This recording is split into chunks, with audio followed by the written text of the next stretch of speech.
Good evening. This is Sinha. As I would like to remind you that in first episode that was inaugural, I clarified that it would be series of episode covering issues of national and international importance. And in this episode, I am going to cover the most debated issue today as leader of opposition.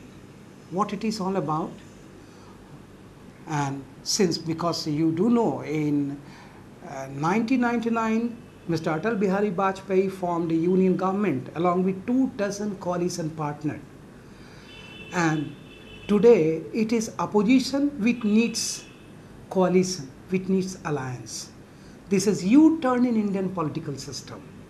It's very interesting, and because of that I am addressing once again not only for civil services aspirants, I am addressing altogether to people of this country, we the people of India, because we are expected to know whatever is happening all around, with not only in terms of concept, not only to analyze only, but in order to justify our concern that yes, if we are having lots of things from our country, we are born and brought up in this country, we are grown up in this country, we have definitely duty, if we are enjoying rights, we have duty to pay back to this nation to the level best as much as we can. Now, in this episode, firstly, as I said, leader of opposition, the issue is. First, I would like to clarify that what is opposition and what is antagonism. Generally what happens that you will find in our country it is not exactly opposition, it is antagonism. The two are different. Opposition does mean when you are opposing any move of the government, you oppose the move by proposing alternative routes, that this is not viable and this is more viable route. This is called opposition. But antagonism does mean the government proposes and other parties which are outside the government are simply disposing the proposal. That does mean the government says nuclear agreement is required, the other party says not required. Why not required? They are not going to answer. What should be the alternative? They are not going to answer. One simple example I would like to cite with you, that when last government, UPA government, had nuclear deal with USA, it was a number of coalition partner, even inside opposition also. There was inside opposition along with outside opposition, that India should not go for Indo-US deal. But what should be alternative? The question is, India is going to have nuclear energy, nuclear power, because other source of energy what India can explore, that is gas-based plant. But opposition is not trying to understand even today that energy security, energy deficit is the most important deficit in comparison to fiscal deficit, power deficit, energy deficit. And out of nuclear issue and out of this gas issue, gas pipeline is not possible till there is peace in Afghanistan, because whether you take from Iran, from Turkmenistan, whether from Kyrgyzstan, whether from Kazakhstan, whether from Russia, in all these pipeline will pass through Afghanistan. So unless there is peace in Afghanistan, there is no question of having gas pipeline up to India. By then India cannot afford to wait.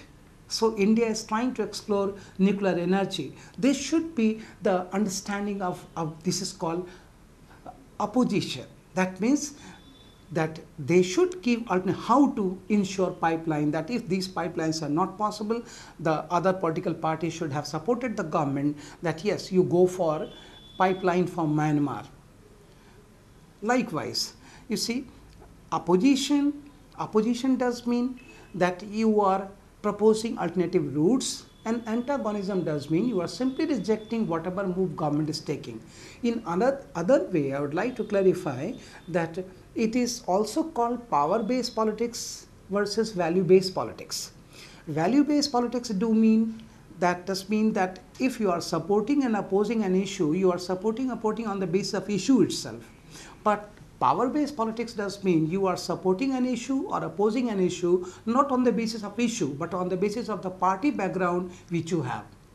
This is called power based, and that is called value based politics. But and I must say, all of us realize that country like USA, where Republicans and Democrats are there, country like UK, where Labour Party and Conservative Party is there, they have value-based politics, no doubt about it. They support an issue and oppose an issue on the basis of issue itself, irrespective of party line. On the contrary, in India, you support and oppose not on the basis of issue. You always first think of your party line, then you come to the line of the issues. This is what.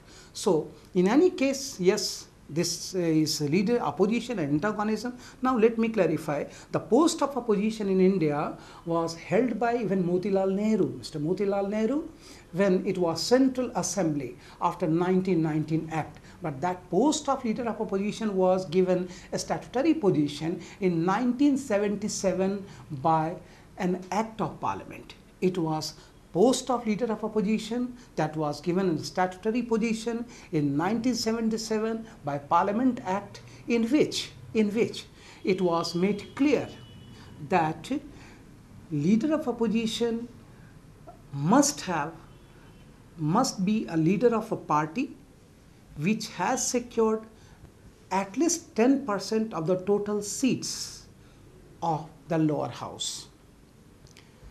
In case of Rajya Sabha, the leader of opposition must fulfill 3 criteria. First criteria, he should be member of Rajya Sabha. Second criteria, he must be leader of the largest party. And third criteria, he would be appointed as leader of opposition by the chairman of Rajya Sabha. By taking these criteria into consideration.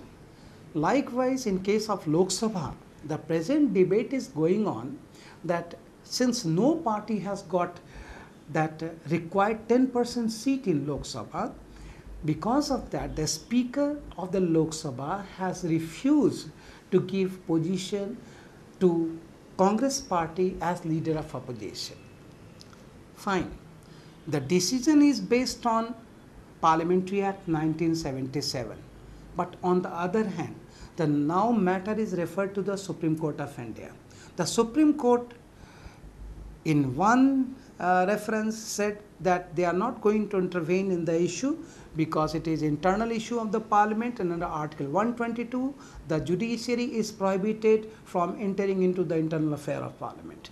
But now the same Supreme Court is reviewing its own decision by giving a time frame to the government that come clear on the stand who should be appointed as leader of opposition, or else we will step in. Why this U-turn by the Supreme Court? Try to understand. It is our duty. It is our duty to understand why this U-turn. Why this U-turn before pointing finger towards whether it is judiciary or legislature or executive. It is because of the fact that leader of opposition is needed for every appointing committee, like appointing committee which appoints CVC, Central Vigilance Commissioner, who appoints Director, Central Bureau of Investigation, who appoints Lokpal, who appoints Chairperson of National Human Rights Commission, and of course, leader of opposition is needed as a member in National Judicial Appointment Commission as well. So judiciary is worried that if leader of opposition is not appointed, then what shall be of all these appointing committee which will be without opposition? Another side of the coin is, out of 15th Lok Sabha, which concluded in 2014, 6th Lok Sabha had been without opposition. But what happened in all those 6 Lok Sabha, everybody knows. There has to be opposition. And opposition, I say, I don't say antagonism, opposition. So accordingly, now the issue is in the court, in the area of the executive, and they have to take consideration of it. In what way?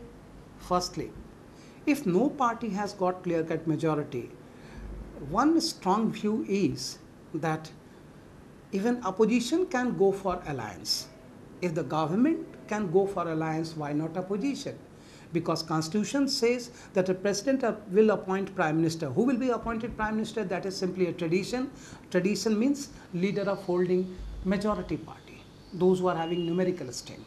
So the prime minister, if he is not having the numerical strength on the basis of its own party, the prime minister may go for coalition. Similarly, if opposition leader is not having that much of required strength, let opposition leader also go for alliance. This is nothing wrong in it. This should be really a truly believe in democratic values, because the present prime minister, Mr. Narendra Modi, after taking oath, he clarified to the Lok Sabha that of course he has got sweeping majority on the floor of House, but even then he would like to take every party into confidence. A very right word he used, really fascinating, that हम बहुमत से नहीं चलेंगे, हम सहमति से चलेंगे.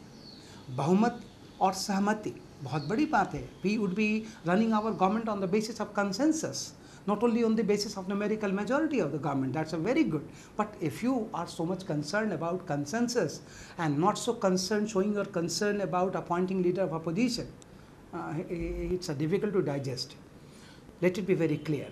And so the overall, it should be in your mind, irrespective of your background. You should not take excuse that you are not appearing in civil services, you are a technocrat, you are a manager, you are operating in multinational, you are a private sector personnel, so you have no concern with who is and who is not. No, there has to be a national concern with every issues. This is the basic objective of this program.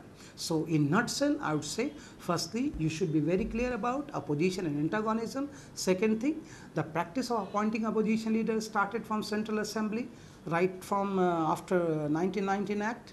Thereafter, it was, of course, Mr. M.V. Malvankar, who was first Speaker of Lok Sabha, who decreed that the leader of opposition must have 1/10 of the total strength of the House. And thereafter it was 1977 when leader of opposition was given a statutory position by defining the criteria, by defining pay allowances, by defining their status, which is equal to the rank of a cabinet minister. So we should respect 1977 Act, and of course we should leave space that if government can form with coalition, why not opposition can form with coalition? And next step is, if there is opposition, it's a truly is a truly democracy, and it is really good that instead of numerical strength, what the government is enjoying, government is equally concerned with consensus. And the fourth, leader of opposition, if there is leader of opposition, all these appointing committee will be really very balanced in giving a recommendation, whether it is for appointment of judges or a CBC or a Central Information Commissioner, or it is Lokpal, or it is whatsoever, what I referred earlier. And finally, I would say, there has to be a consensus over this issue itself, that yes, invite all party meet, and the ruling party should propose that yes, of course you don't have that much of majority, but even then we are ready to accept a leader who is leader of largest political party, and this should be very good gesture on behalf of the government, and it would be very nice of the whole system of India, and giving very good message to the world that yes, we really believe in consensus, not only in numerical strength on the floor of House. In this episode, I covered leader of opposition, its significance of this post, its role, its function, its limitation today.